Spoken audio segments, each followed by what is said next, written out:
Good morning. ನಿಮ್ಮ ಜೊತೆ ನಾನು ಹರೀಶ್ ನಾಗರಾಜು. ಒಂದು ವಾರಕ್ಕೆ ಮುಂಚೆ 250, 280, 300 ಗಡಿಯಲ್ಲಿ ಮಾತಾಡ್ತಿದ್ವಿ. ಒಂದು ವಾರ ಆದಮೇಲೆ ಈಗ 1000 ಲೆಕ್ಕದಲ್ಲಿ ಮಾತಾಡ್ತಿದ್ವಿ. ಬೆಂಗಳೂರು ಸಿಟಿ ಆದರೂ ಅಷ್ಟೇ, ಕರ್ನಾಟಕದ ಕೊರೋನಾ ಸೋಂಕಿತರ ಲೆಕ್ಕ ಆದರೂ ಅಷ್ಟೇ. ವೀಕೆಂಡ್ ಲಾಕ್ಡೌನ್ ಆಗಿದ್ರೆ ಮುಂದೆ, ಅಥವಾ ಹಾಫ್ ಲಾಕ್ಡೌನಾ ಅಥವಾ ಫುಲ್ ಲಾಕ್ಡೌನ್ ಆಗೋಗುತ್ತಾ? ಲಾಕ್ಡೌನ್ ಭವಿಷ್ಯ ಇವತ್ತೇ ಆಗುತ್ತಾ ಅದರ ನಿರ್ಧಾರ? ಕರೋನಾ ಆರ್ಭಟ ಬಂದಾಗುತ್ತಾ ಕರ್ನಾಟಕ? ಈ ಹೊತ್ತಿನ ಸ್ಪೆಷಲ್ ಮತ್ತೆ ಲಾಕ್ಡೌನಾ?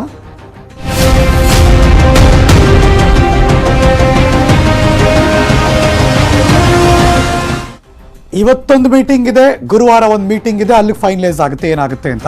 ಮೊದಲ ಬ್ರೇಕಿಂಗ್ ನ್ಯೂಸ್, ಮಂಡ್ಯ ಜಿಲ್ಲೆಯಲ್ಲಿ ಕೊರೋನಾ ಸ್ಫೋಟ ಆಗಿದೆ. 30 ಮಂದಿ ಕೊರೋನಾ ಪಾಸಿಟಿವ್. Breaking news.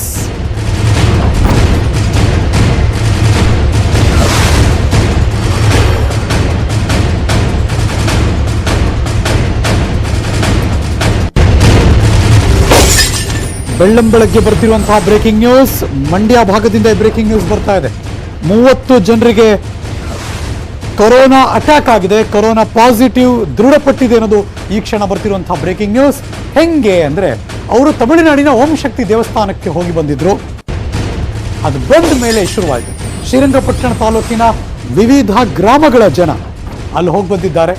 ಕಳೆದ ವಾರ 3 ಬಸ್ಗಳಲ್ಲಿ ದೇವಸ್ಥಾನಕ್ಕೆ ಹೋಗಿದ್ರು. ಇದುವರೆಗೆ 4 ಬಸ್ಗಳು ವಾಪಸ್ಸಾಗಿದೆ. ಭಕ್ತರಿಗೆ ಟೆಸ್ಟ್ ಮಾಡಿದ್ರು. ಆಗ ಗೊತ್ತಾಯಿತು 30 ಜನಕ್ಕೆ ಕೊರೋನಾ ಸೋಂಕಿದೆ ಅಂತ. ಸೋಂಕಿತರಿಗೆ ವಸತಿ ಶಾಲೆಗಳಲ್ಲಿ ಕ್ವಾರಂಟೈನ್ ಮಾಡಿದ್ದಾರೆ.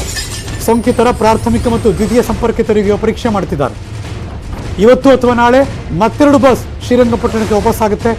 ತಮಿಳುನಾಡಿನಿಂದ ವಾಪಸ್ಸಾದವರ ಟೆಸ್ಟ್ ಮಾಡ್ತಿದ್ದಾರೆ ಆರೋಗ್ಯ ಇಲಾಖೆ ಸಿಬ್ಬಂದಿಗಳು. ಓಂ ಶಕ್ತಿಯನ್ನು ಒಂದು ತಮಿಳುನಾಡಿಗೆ ಇಲ್ಲಿಂದ ಹೋಗಿರೋದ್ರಿಂದ ಅವ್ರನ್ನ ನಾವು ಕೂಡಲೇ ಅವ್ರಿಗೆ ಫಸ್ಟು ಕೇಶೆಟ್ಟಹಳ್ಳಿಲಿ ಅವರು 36 ಜನನ ನಾವು ಪರೀಕ್ಷೆ ಮಾಡಿದಾಗ 20 ಜನಕ್ಕೆ ಪಾಸಿಟಿವ್ ಬಂತು. ಅವ್ರನ್ನೆಲ್ಲ ಅವತ್ತಿನ ದಿವಸನೇ ನಾವು ಹಾಸ್ಪಿಟ್ಲಿಗೆ ಶಿಫ್ಟ್ ಮಾಡಿದ್ದೀವಿ. ಯಾರಿಗೂ ಹೋಮ್ ಐಸೋಲೇಷನ್ ಕೊಟ್ಟಿಲ್ಲ. ಮತ್ತು ಈಗ ಇನ್ನೂ ಒಂದು 2 ಬಸ್ಸು ಏನೋ ಹೋಗಿದೆ.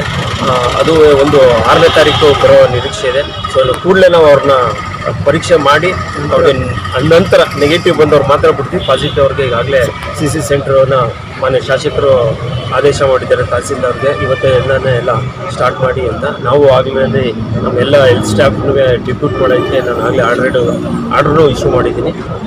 ಇವತ್ತಿಂದನೇ ನಾವು ಕಾರ್ಯಗತ ಮಾಡ್ತೀವಿ. ಮತ್ತು ಸ್ವ್ಯಾಬ್ ಟೆಸ್ಟಿಂಗು ಅಷ್ಟೇ ಪ್ರೈಮರಿ ಸೆಕೆಂಡ್ರಿ ನಾವು ಸ್ಟಾರ್ಟ್ ಮಾಡಿದ್ದೀವಿ, ಜಾಸ್ತಿ ಮಾಡಿದ್ದೀವಿ. ಸೊ ಇದನ್ನ ಒಂದು ಹಂತಕ್ಕೆ ನಾವು ಈಗ ಅದನ್ನ ಇಲ್ಲೇ ತಡೆದಿದ್ವಿ. ಅವ್ರು ಇನ್ನೊಂದು ಬಿಟ್ಟಿದ್ರೆ ಇನ್ನೂ ಜಾಸ್ತಿ ಹೇಳ್ತಾ ಇದ್ರು. ಆ ಒಂದು ಹಂತದಲ್ಲೇ ನಾವು ಇದ್ರ ಬಗ್ಗೆ ಮತ್ತಷ್ಟು ಮಾಹಿತಿ ಮಂಡ್ಯದಿಂದ ನನ್ನ ಸಹೋದ್ಯೋಗಿ ಸುನೀಲ್ ದೂರವಾಣಿ ಸಂಪರ್ಕದಲ್ಲಿದ್ದಾರೆ. Good morning Sunil. Very good morning Harish. ತಮಿಳುನಾಡಿಂದನೇ ಇದು ಕ್ಲಿಯರ್ ಆಗಿ ಗೊತ್ತಾಗ್ತಿದೆ ಅಲ್ಲಿಂದ ಬಂದವರಿಗೆ ಆಗಿದೆ ಅಂತ. ಎಷ್ಟು ಜನ ಹೋಗಿದ್ರು, ಯಾರು ಇವರೆಲ್ಲ? ಬಂದ ತಕ್ಷಣ ಇಮಿಡಿಯೇಟ್ ಆಗಿ ಟೆಸ್ಟ್ ಮಾಡಿದಾರಾ? ಏನಿದೆ ಮಾಹಿತಿ?